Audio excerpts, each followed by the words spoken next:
So in a recent comparison of 170 of the most populated U.S. cities, using 40 key indicators of good health, San Francisco ranked #1 as the healthiest city in the U.S. But within the city, there are significant disparities in health outcomes, including life expectancy. The 33,000 residents of the Tenderloin live surrounded by affluence, but do not share in the city's rich opportunities. Location matters when it comes to health.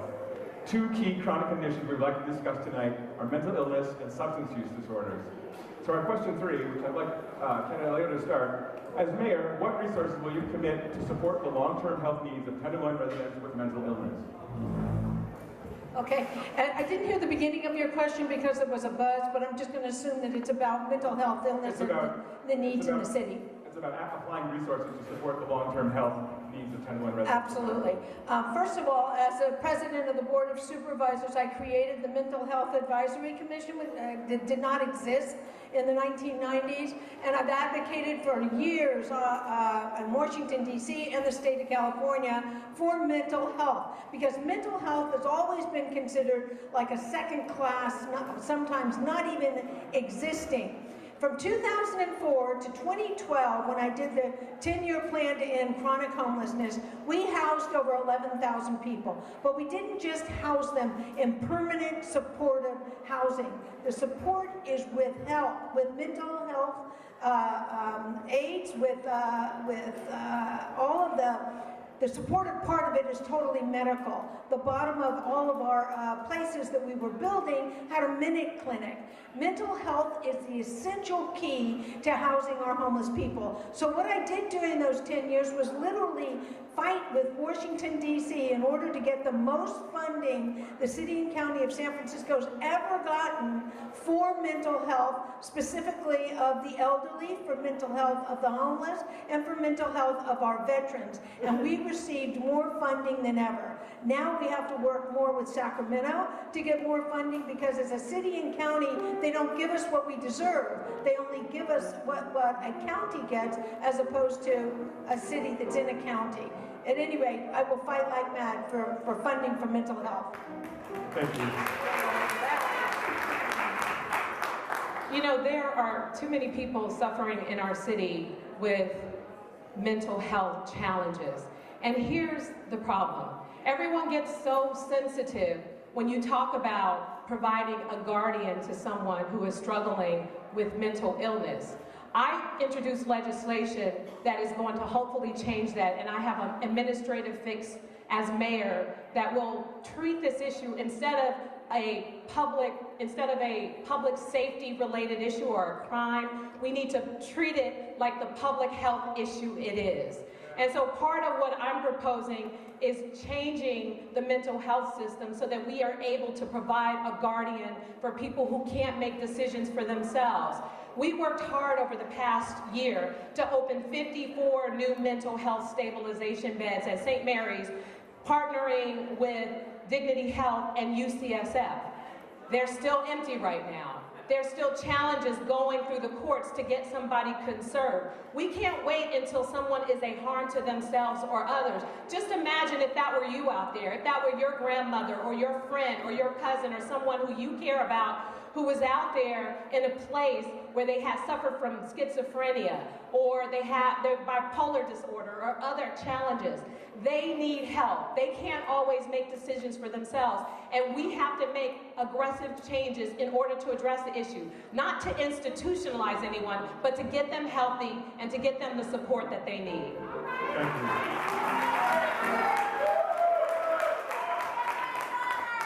I look at the mental health issue as a humanitarian emergency. I propose a 100-day plan. If I am elected mayor, within 100 days, I want to get all of those who are mentally ill off the streets into supportive care. How will we do that? My plan, for example, look at Pier 3032. This is just south of the Bay Bridge overpass. I want to take that open air area. I want to bring in FEMA-style emergency type mobile homes, line them all up, as many as can be reasonably fit, with services, with a clinic, with evaluations, with triage, and I want to bring those people there to be evaluated, and we can do that in an emergency manner. I will declare a state of emergency here in San Francisco. I will not wait for any other kind of supportive housing to be built. We don't know when that will ever come online. I want to handle this in an emergency manner. Thank you. Thank you. We as a city are not doing enough to address behavioral mental health on our streets. Many of you asked me when I got on the Board of Supervisors to actually go through the shelter reservation system and spend a night at one of our homeless shelters, and I did. I stayed at Next Door, down the street on O'Farrell and Polk Street. And what I learned that night is that we don't provide any type of health services, even though people on our streets need it the most. So after that stay, I fought to get full-time nurses in every single one of our single adult homeless shelters in San Francisco. I worked to open a 24-hour medical shelter in the South of Market on Mission between 7th and 8th, which is staffed full-time with nurses, clinicians, and psychologists. We fought to get mental health support workers to join the homeless outreach team so that we have someone that can help triage people on our streets. And I worked to expand the Tom Waddell Clinic here on Golden Gate across the street, because we need to make sure that we're also expanding mental health and medical health services for everyone, including those that are housed. We need to increase our supportive services in our buildings here in this neighborhood and throughout our city. And frankly, we're not doing enough to support the psychiatric needs, frankly, of those that are well-to-do either. We are not investing enough to address behavioral mental health. And finally, I worked with many of you to fight against rebuilding a jail here in San Francisco. And instead, we need to be pushing for a behavioral health justice system where we can help treat folks that interface with our criminal justice system and not just put them in jail, which is not going to help them heal.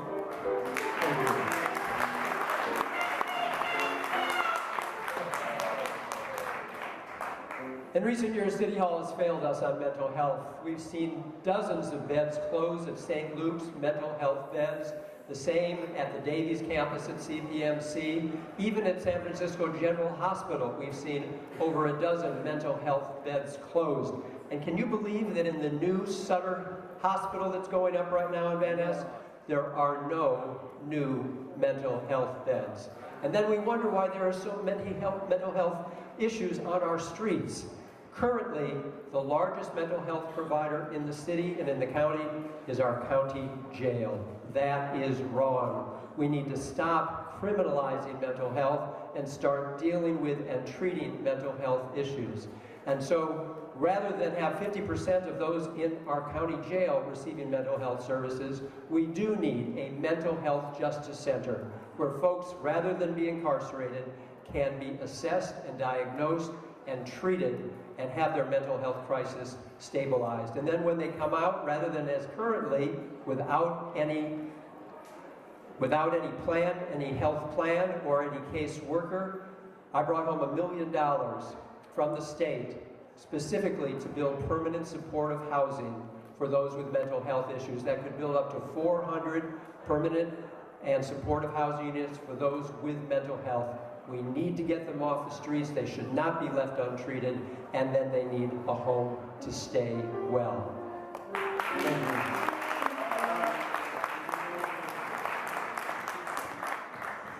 Back in 1963, JFK actually promised that this would be a new era of community integrated mental health when they started to close the big state institutions. Guess what? That was never delivered, right?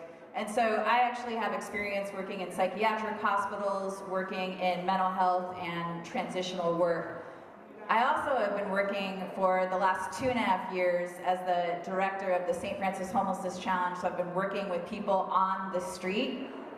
Anybody who's living on the street for one night or more is going to deal with trauma, right? Because if you don't have a safe place to be, if you don't have a place to go to the bathroom, if you can't sleep at night knowing that you're secure, you're gonna suffer from PTSD. And so it's so important for us to create these safe, organized spaces where people can belong. I'm gonna go back to this idea of the move along strategy needing to change to a you belong strategy, because with that $30 million that we currently spend just to respond to encampments with SFPD and DPW, we could be creating 60 hours of on-site support for every 20 people that's currently living on the street. We need unarmed programming that supports mental health and crisis de-escalation and gives people a safe space to belong, because that rootedness in belonging is something that's missing right now, and that's leading to a lot of our issues. Thank you. The next question is in a slightly different format. It's a yes or no question, and we'd like candidates to raise your hand if you agree. The question is, will you support and fund safe consumption services, commonly referred to as safe injection sites, in San Francisco in 2018? Thank you. I just wanted to check for the record to make sure where you are on this issue. Housing is the single largest expense for a typical household. High housing costs relative to household income means fewer resources left for food, utilities, transportation, healthcare, and childcare. This push and pull can result in residents being forced to live in overcrowded housing conditions, accepting substandard housing, being displaced from their neighborhood, or becoming homeless. This is especially true in the Tenderloin, where many residents live on low or very low incomes. Since 2011, market rate housing in the Tenderloin has increased from 23% of the housing stock to 29% of the housing stock. 48% is rent stabilized, but vulnerable to gentrification. Only 5,400 housing units, or 23% of units, are permanently affordable. And we've got two more yes or no questions for the candidates tonight. The first one, please raise your hand for yes. The first one is, as mayor, will you commit to preserving single-room occupancy housing stock in the Tenderloin for extremely low-income households?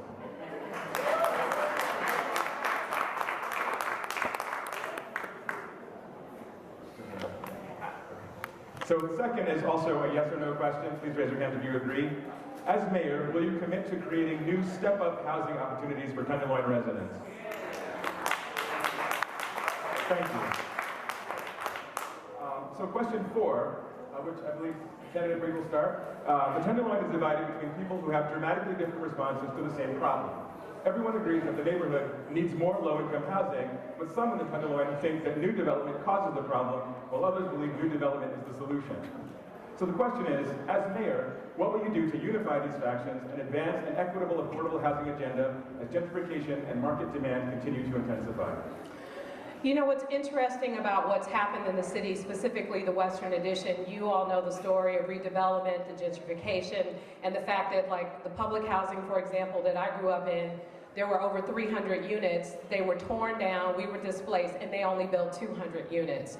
When we think about what we need to do around this issue of this housing crisis all over the city, we have to make sure that we're building for all income levels and we're not leaving anyone out. It can't just be market rate. It can't just be low income. It has to be low, middle, moderate, all of the income levels that continue to get left out of the equation. And we have to build all throughout San Francisco. No one ever thought we would even build any additional housing in the Haight-Ashbury community. We just purchased the McDonald's site at Haight and Stanton. We're going to build 100% affordable housing on that site. The police station in my district on Turk and Fillmore, a great opportunity in that huge parking lot to build more housing. We have got to do a better job with a long-term strategic plan around building more housing and building more housing for all income levels. I'm tired of losing my friends who are leaving San Francisco. We're watching as families flee San Francisco. We know the Tenderloin is actually one of the most affordable neighborhoods in the city. And if we don't protect the tenants who are here now, we're going to lose our very diverse population here as well.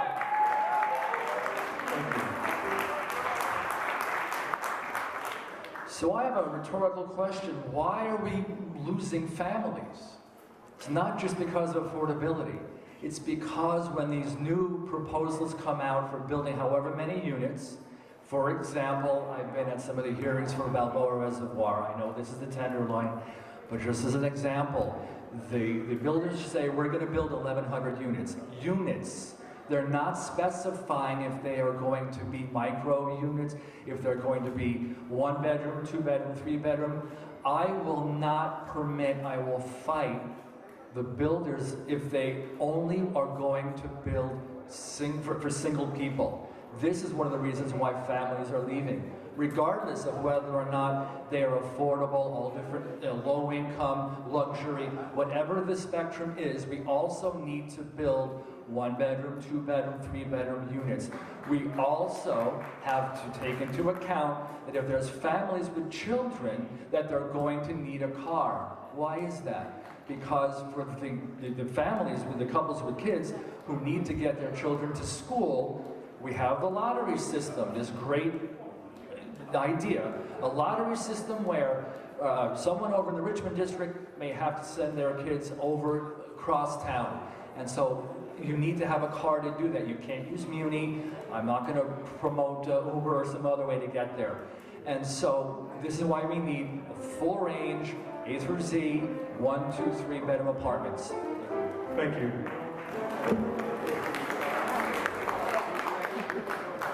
Tenderloin is one of the more affordable neighborhoods in San Francisco because you fought to make it one of the most affordable neighborhoods in San Francisco.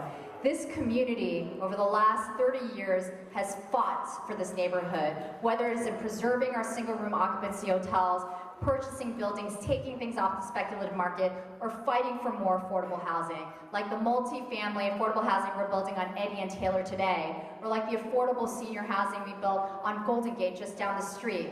Or working with me and negotiating with developers to purchase 101 High, the former post office, to ensure that that would be 100% affordable housing, or working with my office to negotiate with another developer to purchase 180 Jones, the empty parking lot, which we are going to dedicate to be 100% step-up housing for single-room occupancy hotel residents today.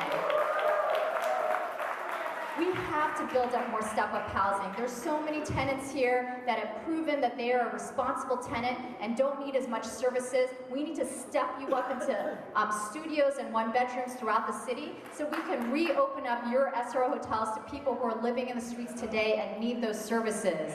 So I am committed to working with this community to continue to fight for more 100% affordable housing here in the neighborhood, but also to ensure that we are fighting for step-up housing for you so we can free up existing housing stock to help address our homelessness crisis on our streets.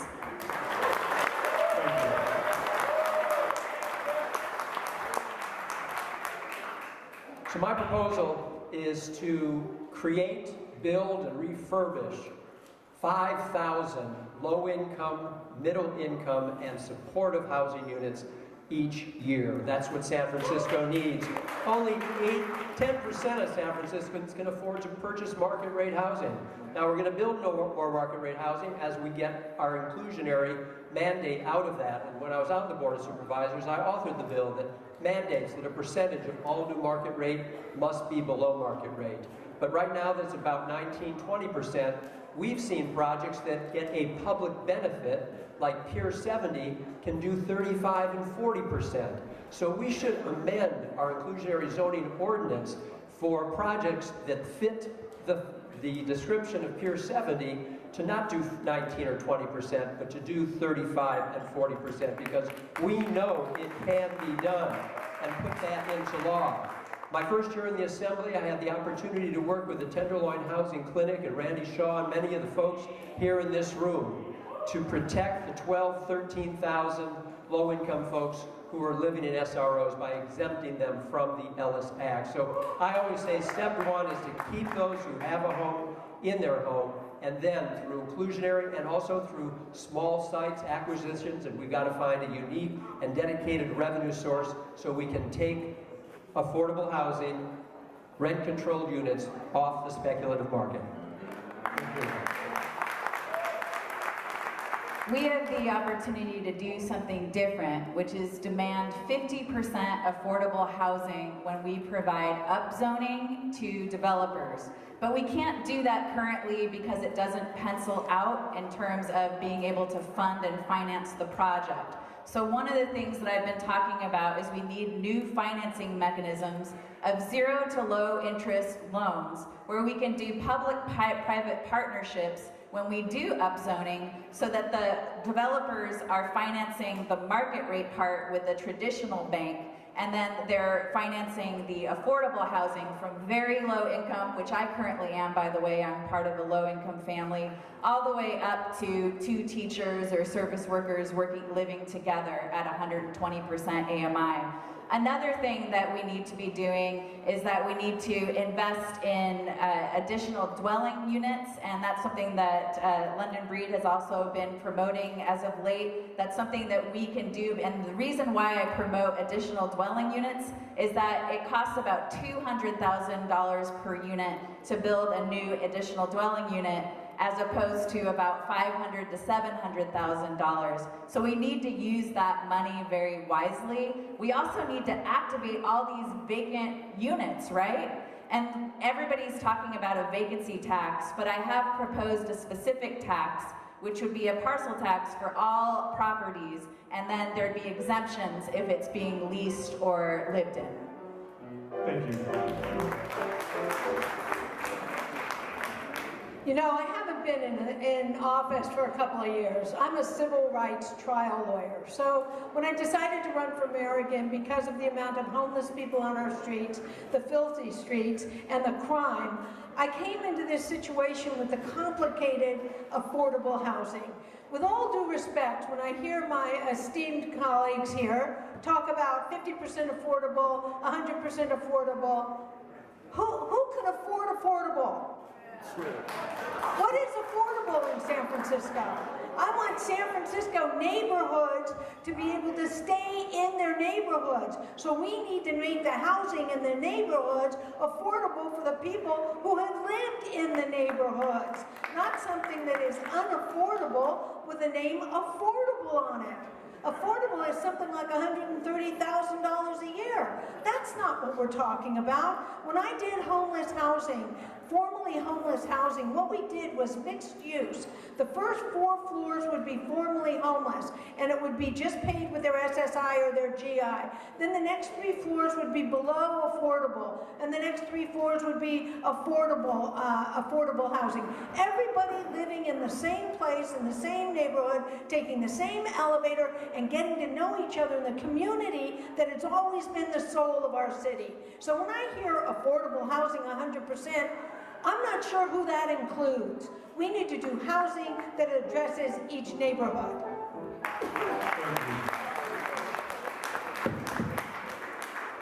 So the next question, which candidate Greenberg, please answer first, is, as mayor, what specific strategies will you use to make sure that stable, long-term housing is available for low-income residents and seniors in the Tenderloin? Okay, so I am a big fan of all the work that's being done right now. I would support this. I would continue with allocating funds. The issue that was brought up before, though, is that if we have that many families that are here, we have to ensure that we have enough housing units to take care of our family here. We don't want them to leave. We want to ensure that there's transportation available for the elderly and disabled who need to get the treatment. We don't want people leaving the area. And that's what I would do. Just keep going. Excellent. Thank you.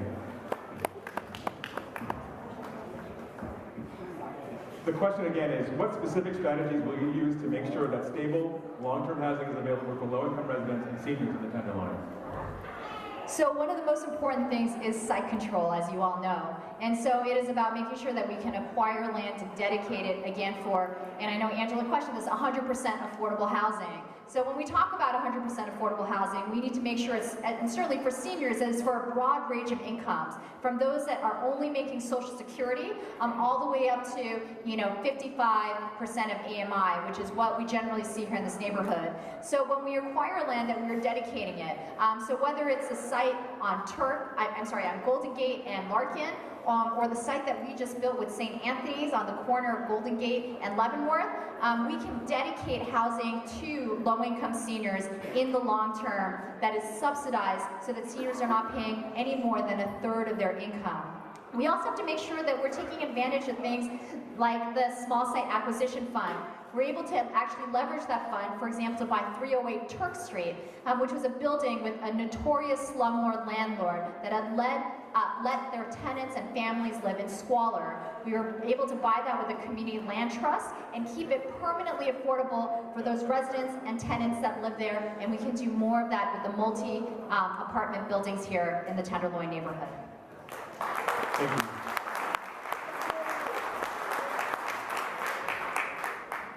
One of the very greatest risks of loss of housing for low-income and seniors in the Tenderloin and throughout the city is no-cause evictions. You're paying your rent on time, you're a good tenant, you're a good neighbor, and because of an Ellis Act eviction, you're out. And you're not going to have much luck finding another place. And so, though we were able to successfully amend the Ellis Act to protect SROs, traditional apartments are still at risk. And right now, there are speculators for whom the Ellis Act was not written. It was written for landlords who are illegally using that act to evict all tenants and then subdivide and make a quick profit. We need to take those speculators abusing the Ellis Act written for landlords to court and let them... I'll stand up for this one, why not? So, there's something that you can vote on this June that provides legal right to counsel when you get evicted. How many people are going to vote for that this June? That's a good thing. I also have a sheet right here that we can reform Costa-Hawkins, which is going to allow us to expand rent control. Come meet with me afterwards and sign this. I'd love for you to. The other thing we have to talk about is what caused the affordable housing crisis and the displacement crisis in San Francisco. After the global financial collapse of 2008, we went in the wrong direction. We gave corporate tax giveaways, we supported the banks and we supported the developers at the expense of people. And so it's so important that we have to take a tighten from the top to bolster the base approach. The Coalition on Homelessness is doing that. We went from 35% to 21% reduction in tax at the federal level. The Coalition on Homelessness is proposing a new tax for this November that would actually take gross receipts from companies that make over $50 million a year, and it would put that into rental subsidies to keep people in their homes. It would give us $300 million a year to keep people in their homes and to create more supportive housing for people who are currently on the street. So let's take that tighten from the top to bolster the base approach. You like that? Tighten from the top to bolster the base. We need to make sure that we're making our corporations pay their fair share.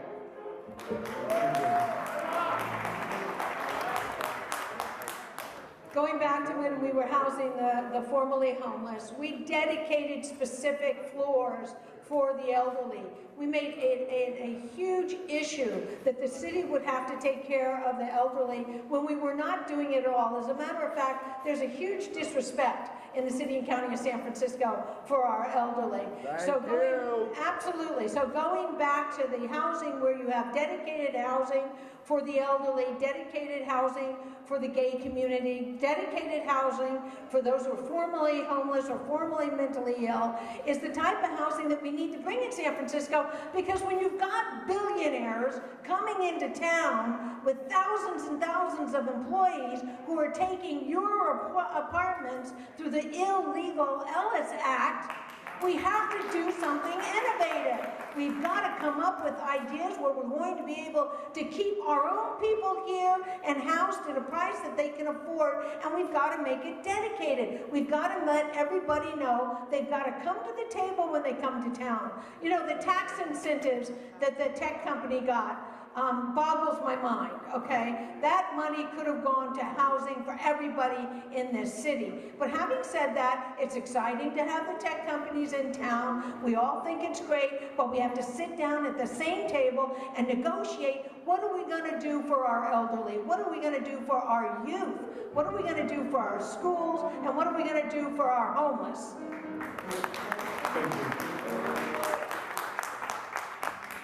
you. You know, it's really sad how we've treated our senior community here in the city. As someone who was raised by my grandmother, I'm very sensitive about that, because especially during the time when they tore down the development we lived in and we were being displaced, my grandmother was aging, she developed dementia, And I gotta tell you, it was a stressful time for me and what I had to do to take care of her and the frustration around the resources and what to do. So just imagine our seniors who don't have family, our seniors who are struggling with what to do to fill out the appropriate forms, and many sadly end up on our streets homeless. We have got to do a better job to address this issue.